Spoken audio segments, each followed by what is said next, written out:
जय जगन्नाथ बंधुगण ज्योतिष शास्त्र अनुसार समस्त 9टी ग्रहंक विशेष महत्व रही थे किंतु देवता मानक गुरु तथा देवगुरु बृहस्पति विशेष प्रभाव रही। वैदिक ज्योतिष शास्त्र अनुसार गुरु ग्रह को शुभ ग्रह मना जाए। गुरु ग्रह को भाग्य धन विवाह धर्मकारक ग्रह मना जाए।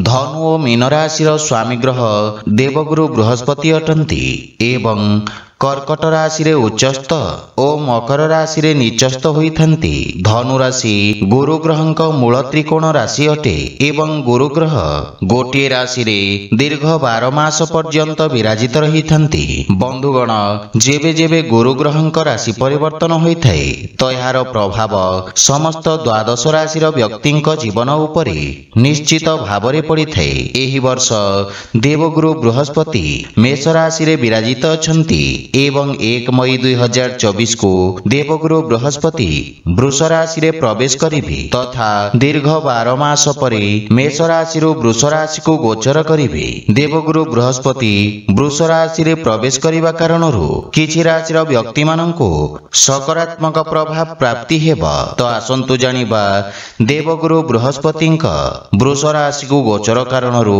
केउ राशि भाग्योदय हेबो से विषय रे सेथिपई वीडियो को शेष पर्यंत देखंतु और जो माने आम चैनल को नुआ करी आछंती तळे थिबा लाल रंगर सब्सक्राइब बटन को दबाई आम चैनल को सब्सक्राइब करंतु और पाखरी थिबा घंटी बटन को दबाई ऑल रे सिलेक्ट करंतु काहेकि ना आमे अपलोड करिथिबा प्रत्येक वीडियो रो नोटिफिकेशन आपण सर्वप्रथमे पाई परिबे। बंधुगण प्रथम राशि हेला मेष राशि। देवगुरु बृहस्पति राशि परिवर्तन मेष राशि वृष राशि को हेबो अर्थात देवगुरु बृहस्पति मेष राशि यात्रा को समाप्त करी वृष राशि को प्रवेश करिबे एवं आपणक राशि देवगुरु बृहस्पति द्वितीय भाव में गोचर करिबे जहा फल आपणक पई देवगुरु बृहस्पति गोचर एक प्रकार वरदान साब्यस्त हेबो। कार्य क्षेत्र रे आपणको उत्तम सफलता प्राप्ति हेबो एवं धन लाभर अवसर रे वृद्धि देखिबाकू मिलिबो।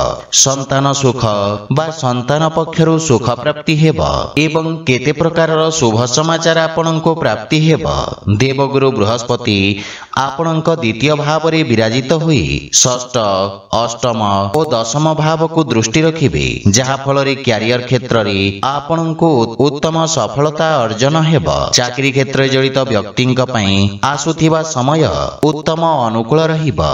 धार्मिक आध्यात्मिक कार्य प्रति आपणक रुचि बढ़िबो।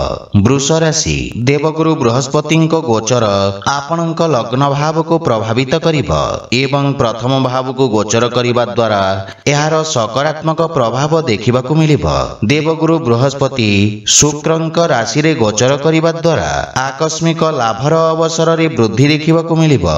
केतेक स्थानरू आपणको धन लाभ हेबार संभावना रहिछि एवं आपणक आयर नुआ नुआ स्रोत खोलिबो।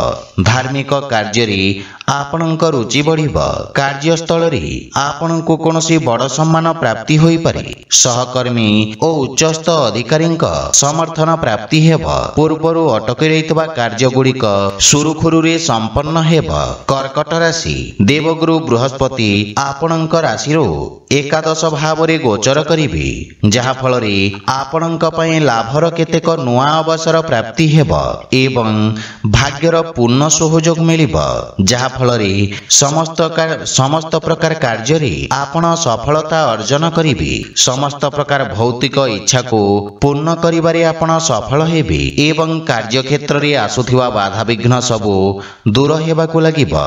आपणक आत्मविश्वास रे वृद्धि घटिबो तथा आयर नुआ नुआ स्रोत उत्पन्न हेबो जहा फल रे आपणक आर्थिक स्थिति आहुरी मजबूत हेबाकू लागिबो। परिवार सदस्यंक उत्तम सहयोग मिलिबो जहा फल रे आपणक उपरे समस्तंक भरोसा लागि रहिबो। विद्यार्थी छात्र छात्री माननकु शिक्षा क्षेत्र रे उत्तम परिणाम प्राप्ति हेबो। तो बंधुगण जदि वीडियोटी आपण मानकु भल लागि थाए लाइक शेयर और कमेंट करि जणांतु एवं आम चैनल को सब्सक्राइब करंतु। जय जगन्नाथ।